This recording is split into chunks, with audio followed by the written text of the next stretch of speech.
Hindi talaga nakikita yung mga comment ninyo dito sa sa iPhone. Ewan ko kung bakit ganito tong iPhone. Pero dito naman sa cellphone ko, kita naman yung mga comment dito pero hindi lahat. Parang gusto kong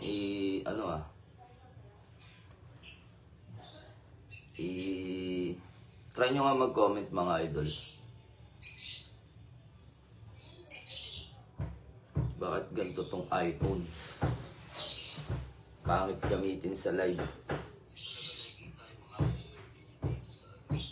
Pa-comment nga mga idol kung ayun, meron nakikita na.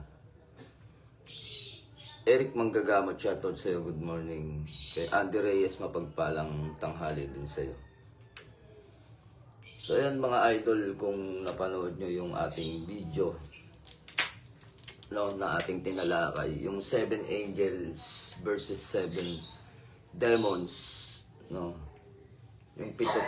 yung pitong antas ng kadiliman at ang pitong antas ng liwanag. So iyon ay isang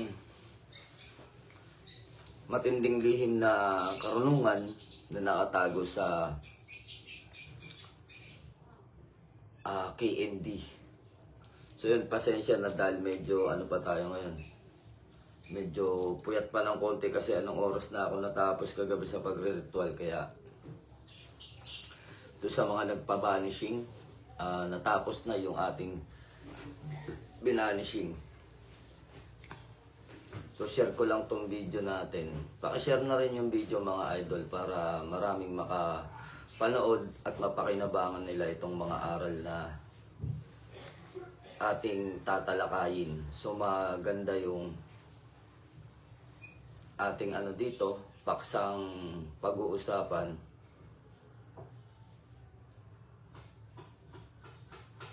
Hindi nakakapag-share.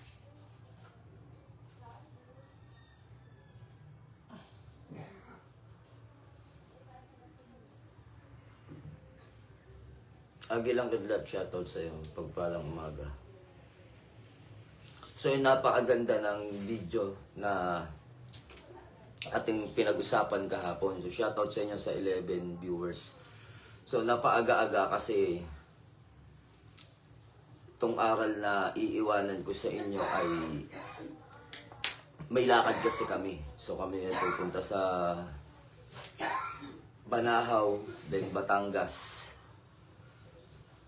So may tinatapos lang na inuukit si Jay.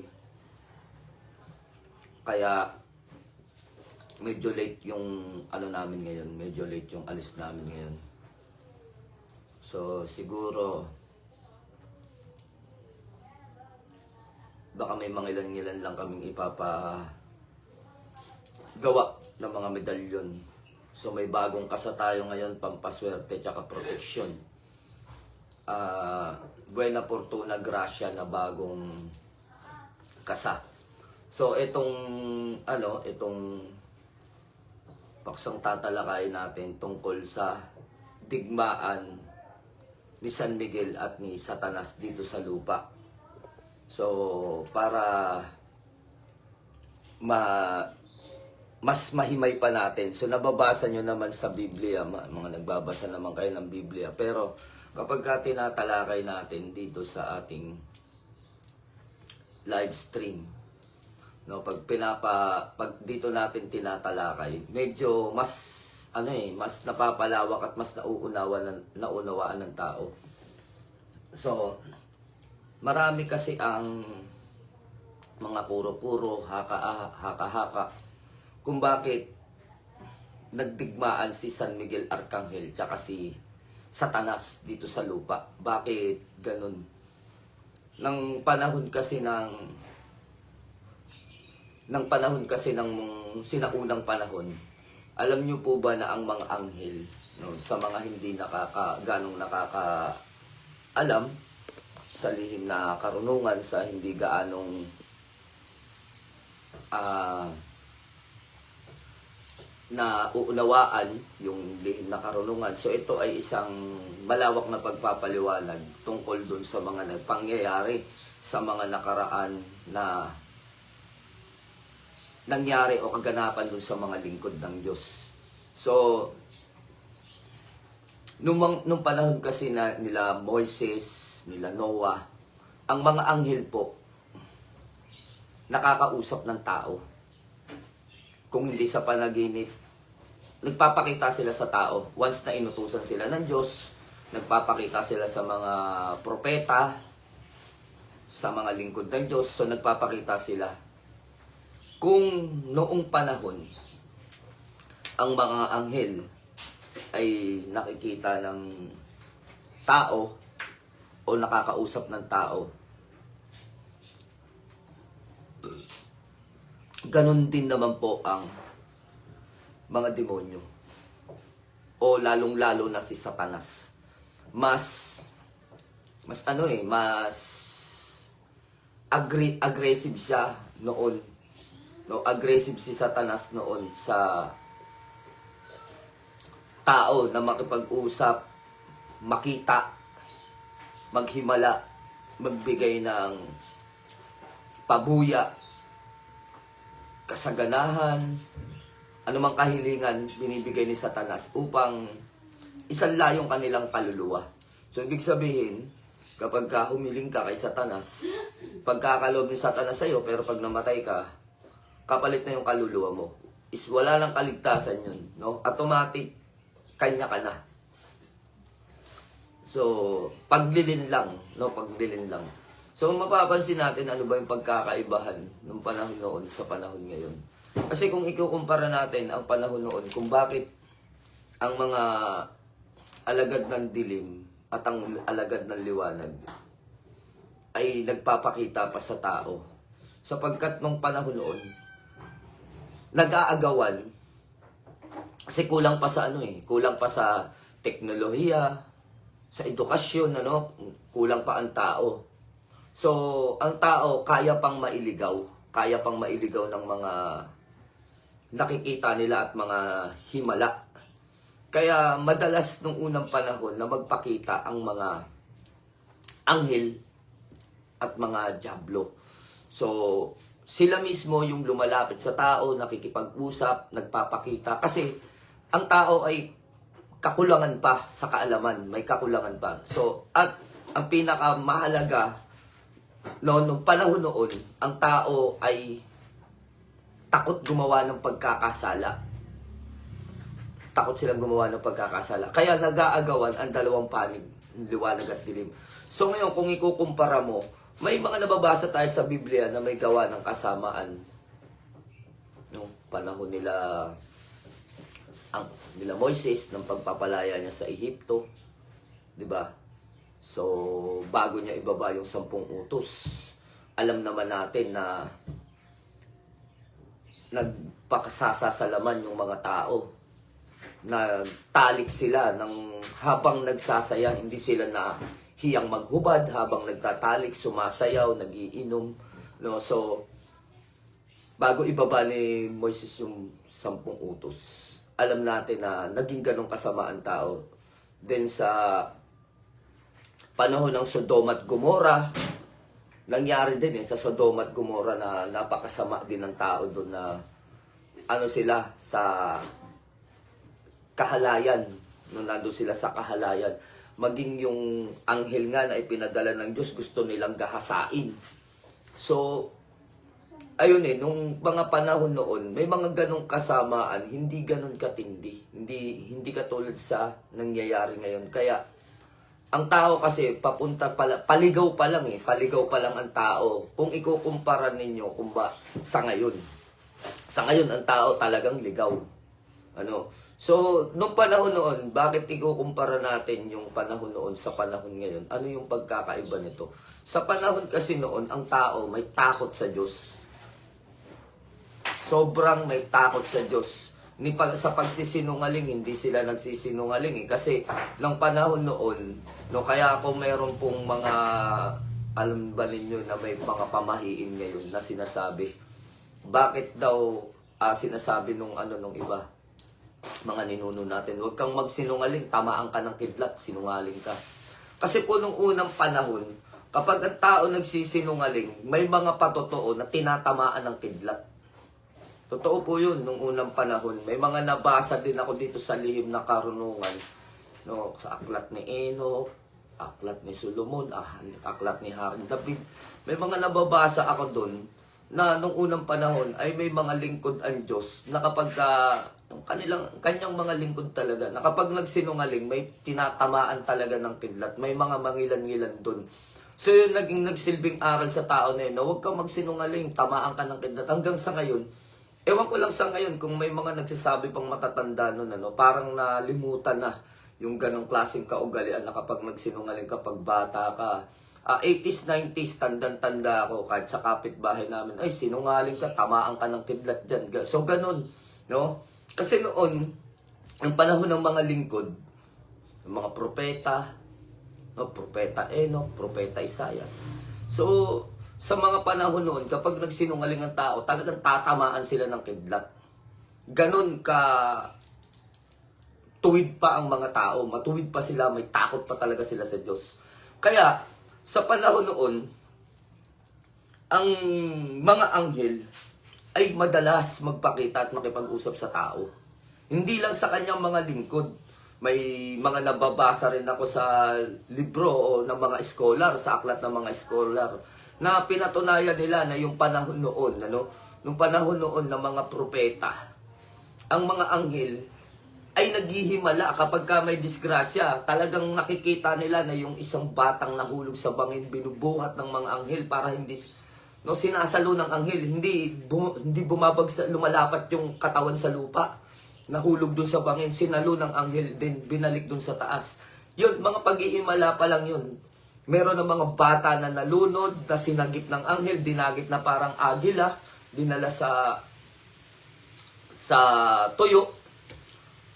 So, may mga ganun, nung mga panahon ng mga lingkod ng Diyos, nung unang mga panahon, na ang mga tao ay matuwid pa, takot pang gumawa ng pagkakasala. Kaya, ang liwanag at dilim, ang mga anghel ng Diyos, at ang mga fallen angel, madalas mag-agawan. Madalas silang mag-agawan. Nagpapakita sila para sila'y paniwala, mas kapani-paniwala na may ganun, mas maniwala ang tao, mahikayat nila yung tao na mapunta sa dilim o mahikayat ng mga anghel yung tao na pumunta sa liwanag. So may ganun na senaryo nung panahon noon. Ang mga anghel ng Diyos ay talagang nagpapakita, no? So sa kanyang mga lingkod, maging sa ibang mga tao nung panahon noon. Sa ngayon, kung mapapansin natin, bakit kung may nagsabing nakakita ng anghel, drawing na lang, haka-haka na lang, o kaya may masabi lang, mapansin lang, di ba?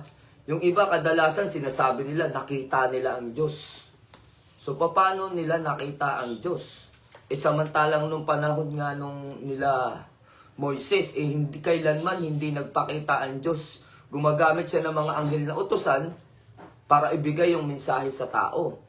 Kaya pagka may mga ganung balita na minsan napapanood ko, minsan naman nakikita ko sa Facebook, sa YouTube, na interview na nakita din daw nila ang Diyos, hindi ko na pinag-aaksayan ng panahon kasi hindi ako kayang lokohin sa mga ganyan. Dahil unang-una, hindi maging sa iba sa mga post, sa mga manggagamot, nakakausap daw nila ang Diyos. May mensahe daw sa kanila ang Diyos. Mas banal pa siguro kay Moses tong mga to dahil nagpakita mismo ang Diyos sa kanila. Samantalang ang Diyos naman ay hindi nagpapakita, nag-uutos yan ng mensahe. At sa makakakita sa ating Panginoon Diyos, hindi kakayanin ang katawan ng tao. Kasi nga po, nakatala sa aklat ng kasulatan, sa Biblia, na kapag dumarating yung Diyos sa Revelation, basahin nyo dun. At nagpatira pa ang libu-libong anghel nang dumating ang dambuhalang liwanag na tinawag nilang Diyos. So, ngayon, bakit sila nagpatira pa? sapagkat sasabog daw ang kanilang espiritu. So isipin ninyo, sasabog yung espiritong banal na yun ng mga anghel na banal. Hindi nila pwedeng titigan yung dambuhalang liwanag. Nagpapatira pa sila, hindi lang luhod. No, alam niyo yung nagpapatira pa, talagang dumadapa sila para hindi nila makita o masilayan ng mata nila yung liwanag. Sapagkat pinaliwanag sa Biblia, sila ay sasabog. So ngayon, may isang manggagamot, nakabasa lang ng igusum, manggagamot na, lumabas sa Facebook, naggagaganyan na, sumanib daw ang Diyos, nakakausap daw niya ang Diyos, nakikita daw niya ang Diyos. So, yun yung mga taong palalo na hindi nagbabasa ng Biblia. Tandaan ninyo, sinungaling yan mga yan. Kahit sino pa yan, hindi ako natatakot sabihin, sinungaling yan mga yan at ililigaw kayo niyan. Sapagkat doon sa Biblia nakasulat, walang taong nakakita sa Diyos. May isang taong nakakita sa Diyos, tatalakayin natin sa susunod na video yan. Kaisa-isahang tao na nakakita sa Diyos. No? Kaisa-isahan. So dito tayo sa sinasabi natin na itong pinag-uusapan natin, walang ibang nakakita sa Diyos. Maliban doon sa isang tao na sinasabi ko na yun. Kaya, hindi pwedeng sasabihin natin na may manggagamot dyan na lilitaw, biglang lilitaw, gumawa ng himala, nagpagaling, ng gamot. Ano? Sad to say, sabihin natin yung katotohanan, hindi po lahat ng manggagamot ay manggagamot ng Diyos. Warrior of gods, hindi po lahat. May ibang mga manggagamot na kumukuha ng kapangyarihan sa mga elemento. So, naiintindihan niyo po ba yung aking sinasabi na sa mga elemento? May mga manggagamot na gumagawa ng mga himala nung unang panahon na binubulungan sila ng mga elemento na ito yung gamutin mo. So, pinaliwanag na natin kahapon yan May mga elemento na mabuti, may mga elemento na masama. Yung mga elemento na mabubuti, tumutulong yun sa tao. Sapagkat gusto nilang makabalik. No, gusto nilang makabalik dun sa piling ng ating Ama. Dahil sila nga po ay nagkasala. Dahil dun sa pagre-rebelde ni Lucifer, napasama sila dun. So nagtayo-tayo sila ng kanilang sariling hukbo. No? Hukbo ng katahimikan lang. At kinaibigan nila yung tao. Kaya po may mga manggagamot na may kapangyarihan na nanggaling sa encantadores na tinatawag natin. May mga anting-anting na nanggaling sa encantadores. Maging iyan ay itim na kapangyarihan ng mutya o puti ng kapangyarihan ng mutya, iyan pa rin ay encantadores. May mga manggagamot na encantadores din. Totoo naman po yung sinasabi ng ibang mga pare na kapag tinanong mong ibang manggagamot, kaya sinasabi ng ibang mga pare, ang mga manggagamot hindi sa Diyos. Pero hindi nila sinabi na hindi lahat. Kasi nga pag tinanong mo ang isang manggagamot, pag tinanong mo daw isang manggagamot, saan po nanggaling ang kapangyarihan mo? Minana ng aking ninuno, ibinigay ng engkanto sa kanya. So, iyon, kaliwanagan yun. Kaya ginamit ng mga pare itong salita na hindi sa Diyos nanggaling ang kapangyarihan ng mga manggagamot.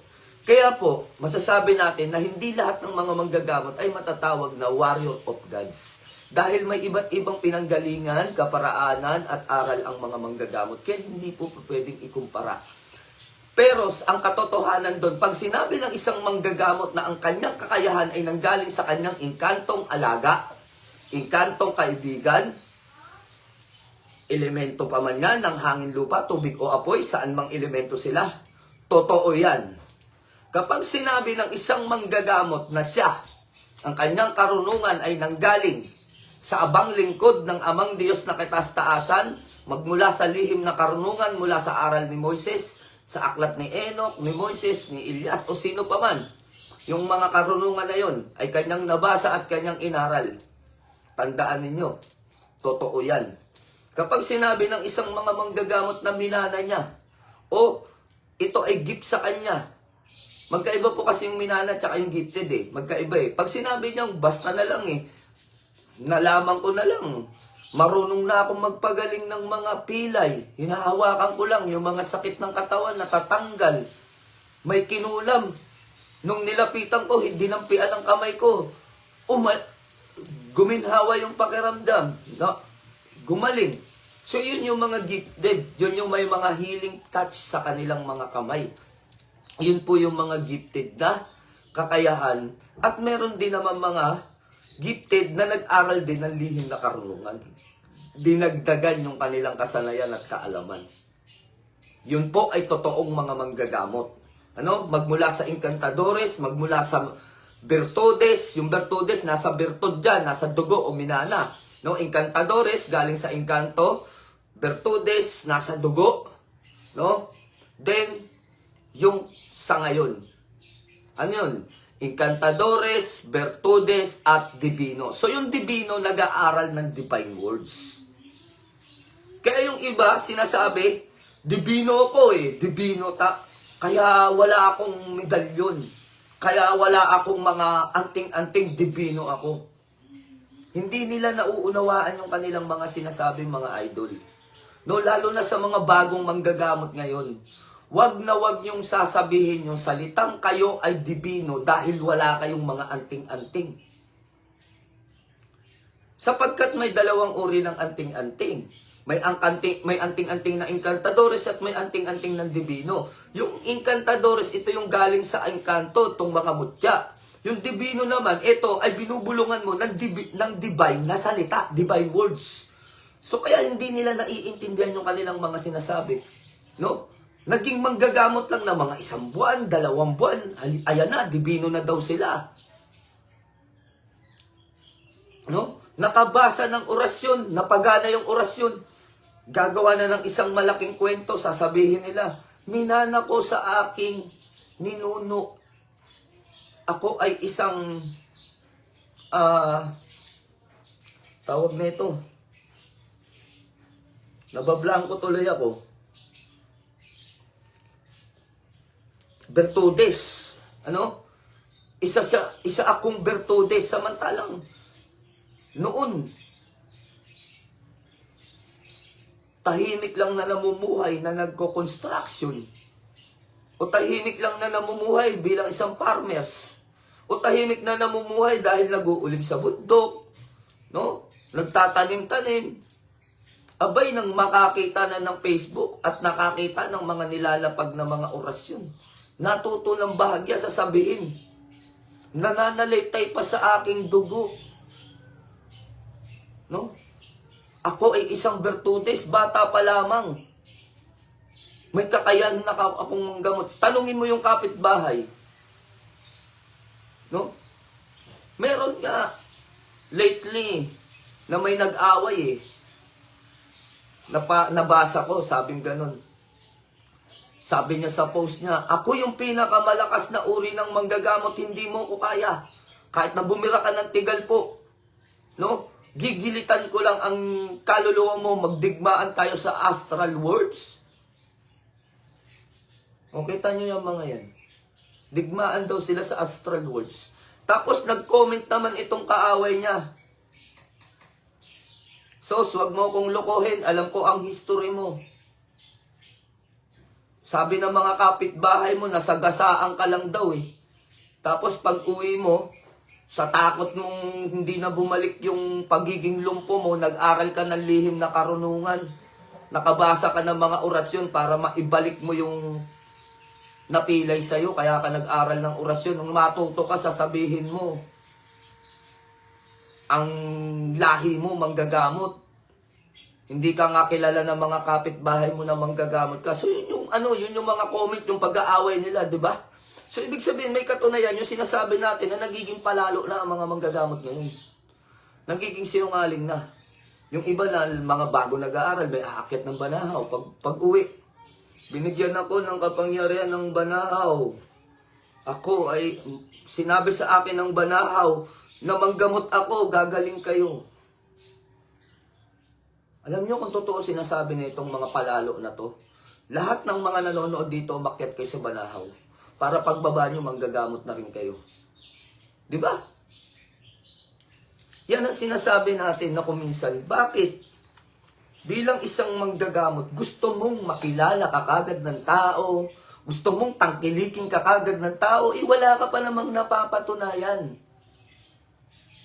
Bakit? para gawin silang eksperimento. Kung gumagana yung mga orasyon na napulot mo sa mga GC at sa mga posts. Yun po ba?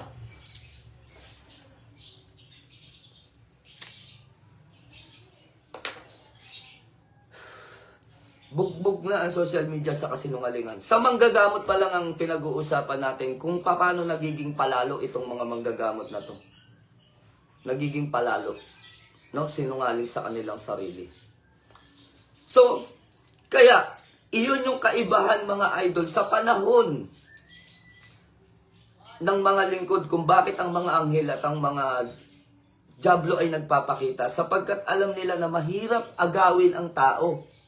At pinapanatili ng mga anghel na alagaan itong mga mabubuting tao na hindi maagaw ng mga dyablo. Subalit ngayon, kahit hindi na agawin ng dyablo, ang asal dyablo. Totoo. Alam natin yan. Hindi tayo bulag sa nangyayari sa ating kapaligiran. Minsan binabaliwala nyo dahil nasanay na lang kayo. Totoo mga idol, tignan nyo, manood kayo ng Facebook. Galing sa eskwela, kalalabas na eskwelahan lang ng mga kabataan, edad na 15 anyos. May nakasalubong sila, Japorms. Trending sa Facebook ngayon to, nakasalubong nila, Japorms. Binugbog nila lahat ng mga magkakaklase. Pinagsusuntok nila ng walang kalaban-laban dahil formado. Nagpapasikat siguro, may mga crush na kasabay dun sa mga classmate nila, nagpasikat, matapang sila eh. Kita nyo, kabataan pa lang yan. May 14 anyos ng rape. Napanood nyo siguro yan, ng rape. After niya na-rape yung kanyang, na-rape kumare ng kanyang nanay. Na-rape niya yung kumare ng nanay niya. Hindi naman niya ninang, kumare lang ng nanay niya. Na-rape niya, tapos ginilitan niya ng liig. Kita nyo 14 anyos.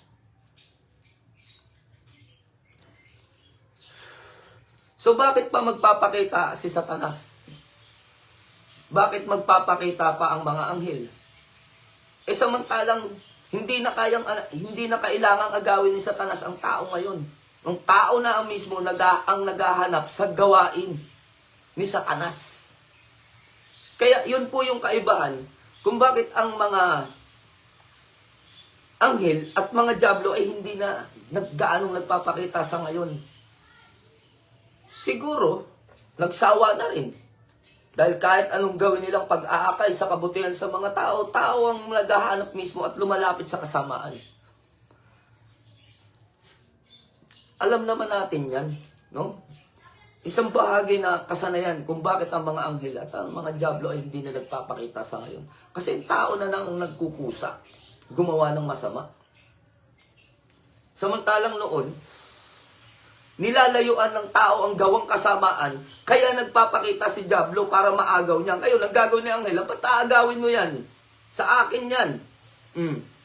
So, suportahan niya, bubulungan niya, magpapakita siya, papayuhan niya. Huwag mong gawin yan.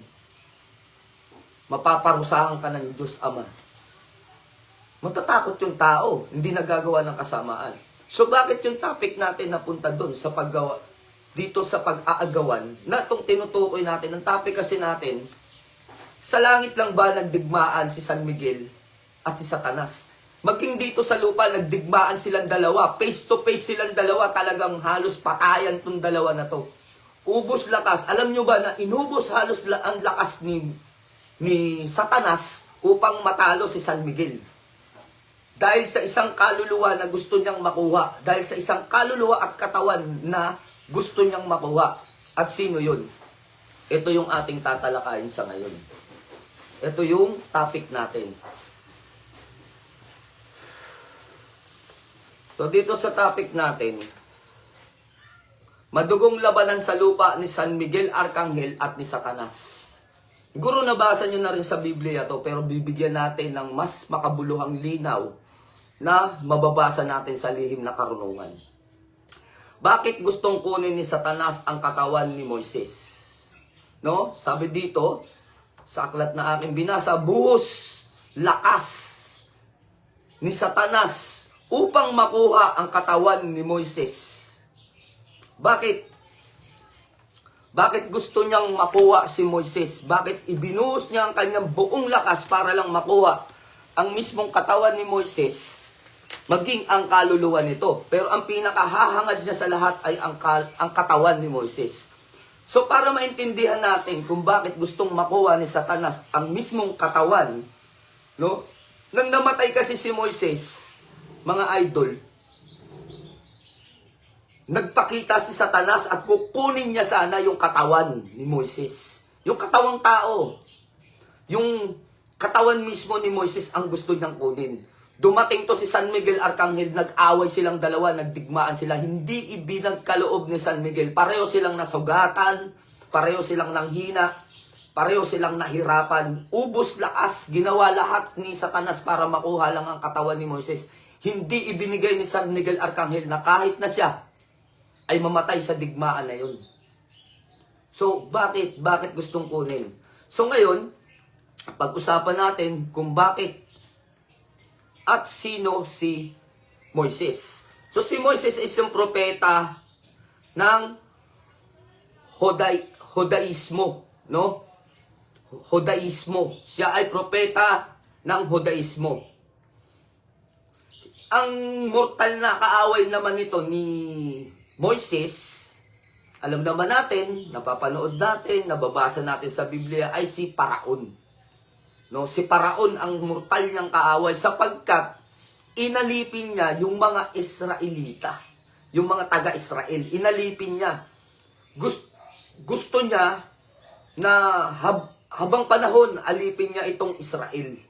So ngayon, nang dumating ang kasaysayan ni Moises, no, dumating itong si Moises, gusto ni Moises na palayain ang kanyang mga kababayan.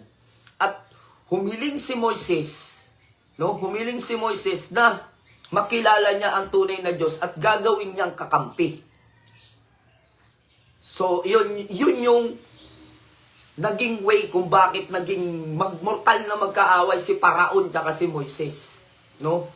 Humiling itong si Moises sa Diyos na ibibigay niya ang kanyang buong buhay upang mapalaya lang sa pagkakaalipin ang mga Israelita, yung kanyang mga kababayan.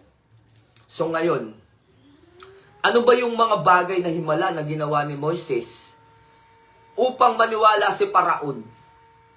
Kasi sinabi ni Moises palayain mo ang aking bayan.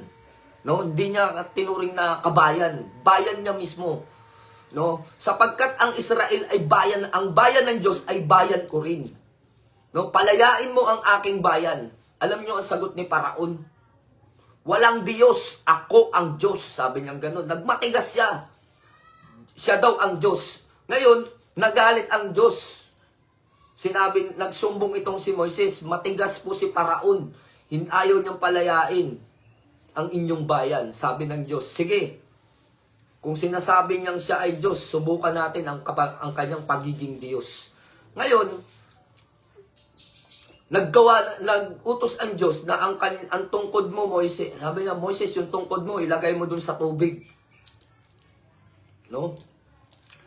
Yung tubig naging dugo, naliligo itong si Paraon, na puno siya ng dugo sa katawan. Nagalit na galit siya, nagwala siya. No? Pinapatunayan ng Diyos na hindi ka Diyos, tao ka lang. No? Mayaman at makapangyarihan ka dito sa lupa, pero hindi ikaw ang Diyos. No? Pinapatunayan ng Diyos na tao lang siya at pinapatunayan din ni Moises. Bukod doon, nagkaroon pa ng 10 salot na ipinadala kay Paraon. 10 salot yun na pinadala kay Paraon. Then itong 10 salot na to, ito ay pumatay ng libo-libong mga tauhan ni Paraon, maging nakatira doon sa kanyang kanyang bayan. Then hindi pa rin natauhan doon si no? Hindi pa rin natauhan doon si Paraon. Ngayon, ano ba talaga ang gusto mo? Sabi ni Paraon, nung nagalit siya, sabi niya, palayain mo lang ang aking bayan. Nagmatigas pa rin ito. Nagmatigas pa rin. Humatol ng kamatayan ng langit. Sabi ng Diyos, Moises, pumatay ka ng tupa. at kunin mo ang dugo. Sinahod nila yung dugo nun. Yung lahat ng mga tao na naniniwala sa iyo ay naniniwala din sa akin. Sabing ganun ng Diyos. Ang kanilang mga pintuan ay pahidan mo ng dugo. Bilang tanda na sila ay akin.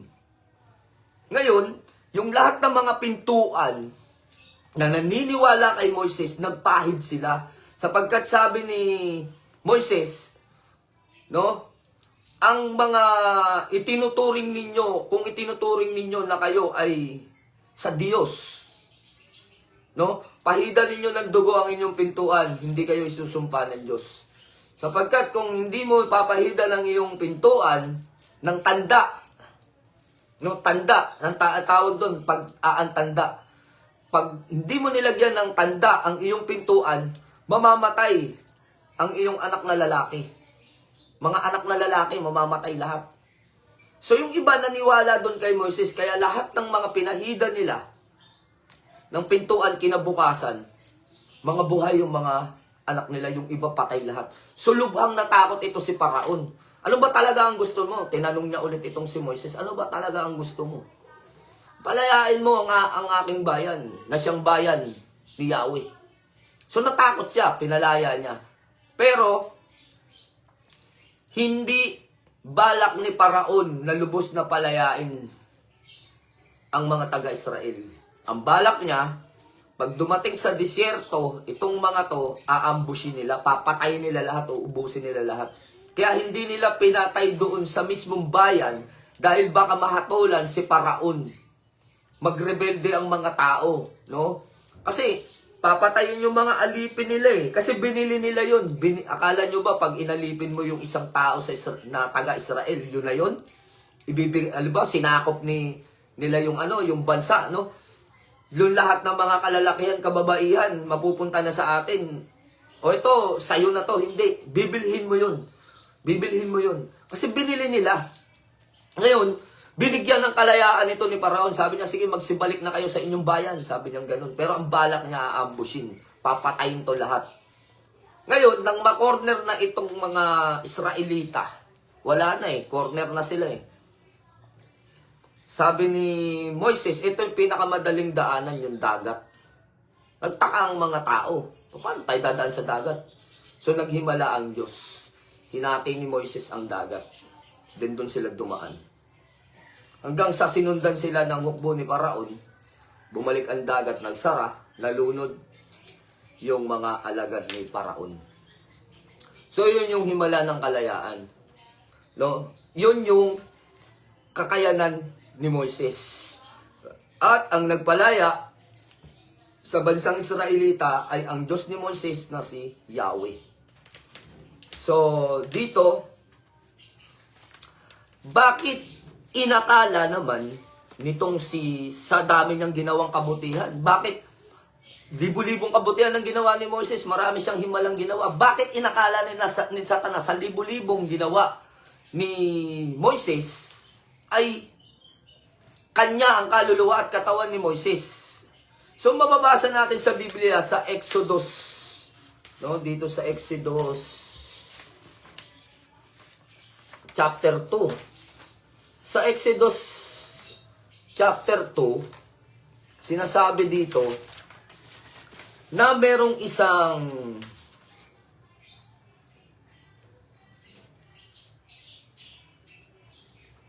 sabi dito sa Exodus chapter 2, may isang pinatay si Moises, no? Kaya sinabi ni Satanas na makasalanan si Moises. Kasi ito yung isang sinulat ko dito, bakit nawala? Ito, ang pinatay ni Moises ay isang malupit na Ehipsyo. No?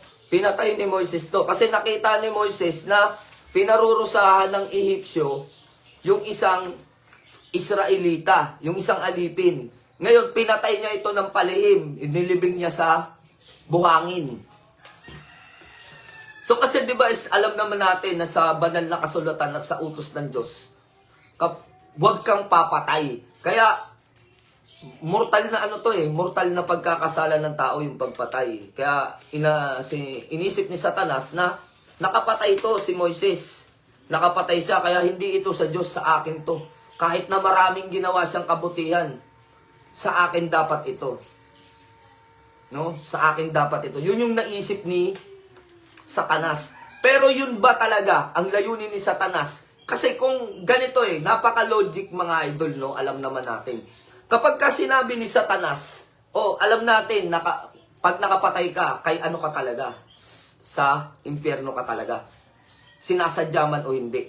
Lalo na si Moises, sinadya niya yun. Sinadya niya.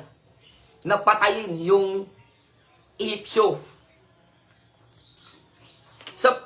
Pero kung titignan natin ang utos ng Diyos, ang sabi ng Diyos kay Moises, kahit na buhay mo o buhay man nila, ang mabuwis, kailangan mong pa rin gawin na palayain ang Israelita. Ang aking bayan pala, sabi ng Diyos. No, kahit buhay mo o buhay nila ang mabuwis, kailangan mong mapalayain pa rin ang aking bayan. So, utos ng Diyos yun Utos ng Diyos na kahit makapatay siya o siya ang mapatay, kailangan lumaya ang mga Israelita.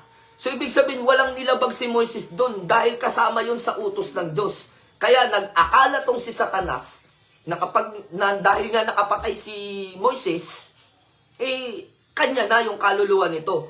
Pero ang pagtataka natin, ito yung logic dito. Bakit gusto ni Satanas makuha ang kaluluwa nito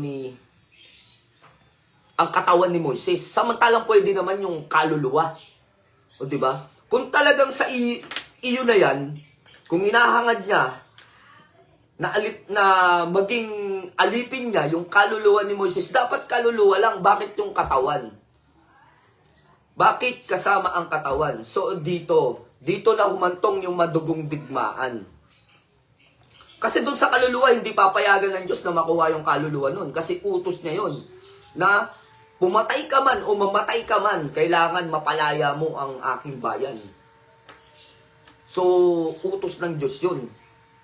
No, mismong Diyos ang may kagustuhan no, na kahit na pumatay siya o mamatay siya, basta kailangan lumaya. Wala siyang nilabag. Kaya hindi alam ni Satanas na hindi niya makukuha yung kaluluwa. Kaya ang pinag-initan niya yung katawan. Bakit? Yun ang isang malaking katanungan dito. Bakit gustong makuha ni Satanas ang katawan ni Moises? Ngayon, nung kukunin na niya yung katawan mismo, yung labi na tinatawag, no? Dumating itong si San Miguel Arcangel, nagdigmaan silang dalawa, talagang halos ubos lakas ang ginawa ni Satanas para lang makuha niya ang katawan. So, nung ni-research ko ito, ano yung mga kadahilanan bakit gustong-gustong makuha ni Satanas itong katawan ni Moises? Ayon sa mga scholar, no, itong katawan ni Moises ay malaking kapakinabangan at marami siyang malilinlang. Sapagkat alam naman natin po na maraming tagasunod si Moises at isang malaki siyang impluwensya, no? O influencer. Sa panahon natin ngayon, influencer. Ngayon, kung malaki siyang impluwensya sa tao at marami siyang tagasunod, pwedeng gamitin ni Satanas ang katawan ni Moises. Pwede niyang saniban yun at mabuhay na muli. Pag nabuhay muli yun, maraming tao ang mas maniniwala dun sa katawan ni Moises na yun. Na hindi nila alam na katawan na mismo ni Satanas ang sumanib doon upang mabuhay ito. Gagamitin ni Satanas yun. Marami siyang mapapasunod, marami siyang maliligaw. Yun po yung tunay na kahulugan kung bakit gustong kunin ni Satanas ang katawan mismo ni Moises. Ito ay hindi haka-hakang kwento. Ayon sa mga scholar, sa mga mananaliksik ng mga unang panahon, maging dun sa mga tao na nakasaksi sa digmaan ni Satanas at nito ni San Miguel, ay alam nila na kaya gustong makuha ito ni Satanas dahil kapag sumanib siya rito at nabuhay itong muli, isang himala yun sa mata ng tao. No, maaring gamitin ni Satanas itong katawan ni Moises upang malinlang ang mga tao. Marami siyang pwedeng gawin sa katawan ni Moises. Kaya, hindi pumayag si San Miguel Arcangel na makuha ito ni Satanas. At ang pinaka nakakamangha dito sa kwentong ating tinatalakay, maging sa ngayon ay walang nakakaalam kung saan inilibing ni San Miguel o saan niya dinala ang katawan ni Moises. Maging mga scholar, no, yung mga scholar, ng mga nag-aaral ng talagang todong pag-aaral pagdating dito sa Bible theory, hindi nila maipaliwanag kung saan talaga dinala ang katawan at labi ni Moises. Maging sa kasaysayan, maging sa libro, biglang nawala. No, parang isang missing person yung nangyari kay Moises. Talagang walang nakakaalam hanggang sa ngayon kung nasan ang labi nito. So ibig sabihin talagang itinago. May mga nagsasabi na ang katawan daw ni Moises hindi pinaniwalaan to at hindi na itala. Merong gumawa ng isang libro na The Hidden Body of Moses. May mga ganun-ganun na, doon ko kung anong title na ito basta nabasa ko to noon, hindi ko binigyan ng interest kasi wala namang pagpapatunay na ito ay tunay. Ang sabi, dahil nga po sa halamanan ng Eden, no, nawawala ang Garden of Eden, nawawala mula nang isinarato ng Diyos. Pero may mga anghel na nakakapasok dito, pero mga diablo hindi nakakapasok dito, maging ang mga tao. So nawawala yon. May 4 na anghel, no? May 4 na anghel na nagbabantay na nakatanod dun. Doon nakatanod. Yung 4 na anghel na nagbabantay doon, sabi nitong gumawa ng libro, no, yung nawawalang katawan ni Moises daw ay matatagpuan sa Garden of Eden. Doon daw dinala ni Saint Michael, ni San Miguel Arcangel. Dahil hindi daw malalapitan ni Satanas to at hindi niya makikita. Kasi nawawala nga yung Garden of Eden Wala nga makakita din doon. Kaya doon niya daw nilagay yung missing body doon daw nilagay ni San Miguel yung nawawalang katawan nito ni Moises. Doon daw sa Garden of Eden, doon daw inilibing o doon nahimlay. Yun yung pagkakasabi dito sa aklat na binasa ko na hindi ko rin naman pinaniwalaan dahil tinutulan ito ng mga scholar. Hindi ito pinaniwalaan maging ng reliyong Katoliko kasi wala namang pagpapatunay kung nawawala nga yung Garden of Eden. Paano naman niya nasabi na nakipag-usap ba si San Miguel Arcangel sa kanya na sinabi na dito ko inilibing sa Garden of Eden? No, walang nakakapagpatunay doon sa kanyang aklat. Ang sinabi niya dito na naginip siya, na nagpakita si San Miguel Arcangel dahil daw malaking katanungan daw sa kanya dahil siya daw ay isang scholar, nag-aaral, pinag-aaralan niya yung teorya ng Biblia. So nagpakita daw si San Miguel Arcangel sa kanya at kinausap niya sa kanyang panaginip. Sabi daw ni San Miguel Arcangel, dito ko dinala sa Garden of Eden. Kayo mga idol sa inyong palagay, no? Kung kayo ang tatanungin, paniniwalaan nyo ba itong scholar na gumawa ng isang aklat, no? Kanyang aklat na sinabi na ang nawawala daw labi o katawan ni Moises ay nandun daw nakablibing sa Garden of Eden. So sa inyong palagay, totoo kaya na nakalibing sa Garden of Eden itong katawan ni Moises? May katotohanan ba na nakausap ng anghel sa kanyang panaginip itong scholar na to? So, mag-iwan kayo ng komento nyo dyan. I-comment nyo dyan kung kayo ba ay naniniwala dito sa scholar na gumawa ng libro na kung saan matatagpuan ang nawawalang labi o katawan ni Moises ay makikita daw na ibinaon daw ni San Miguel Arcangel sa Garden of Eden. Ano? So, mag-iwan kayo ng comment nyo dyan at i-upload natin doon sa ating YouTube channel. Doon natin to i-upload at mag-comment kayo doon, pag-usapan natin doon. No? Doon natin pag-usapan kung Ano ba ang mga iba pang kaalaman na natatago sa inyong isipan, sa inyong mga pananaw, kung nasaan ba talaga ang katawan ni Moises? So, yun yung pinaka main topic natin ngayon, yun na ating pinag-usapan, kung sa langit lang ba nagdigmaan si Satanas at si San Miguel, no? Maging dito sa lupa, naglaban din sila.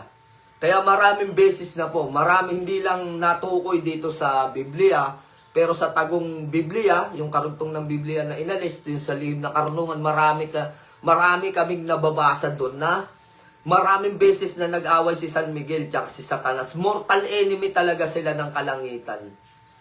No? Marvin C. pwede rin daw na dinala sa kaharian ng Diyos. So, ito yung kanyang komento, no? Yun yung kanyang pananaw. Sa akin kasi, mga idol, si Enoch,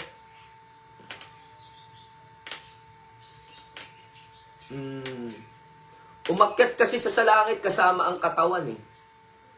Si Enoch.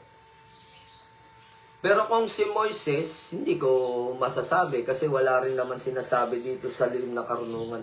Matagal ko na rin hinahanap yan kung saan ba talaga dinala ni San Miguel Arcangel yung katawan niyan. So, pwede natin pag-usapan yan, no?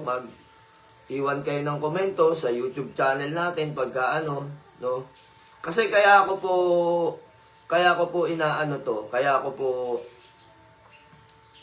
ina-upload sa YouTube channel kasi for 30 days lang po itong video dito. Sa loob ng 30 days, madi-delete yung ating mga live. Kaya dinidelete na po ni Facebook, eh. Kaya sabi ko sa inyo, doon ko dinadala ito. No, doon ko dinadala itong ating video, no, yung live ina-upload ko o dina-download ko ina-upload ko sa aking YouTube channel dahil hindi nawawala doon. Hindi to nawawala. Dito nawawala sa Facebook. Kasi ito isang mga treasure na kaalaman sa atin to. No? Treasure na kaalaman to para sa atin. Kaya sa mga nag-aaral,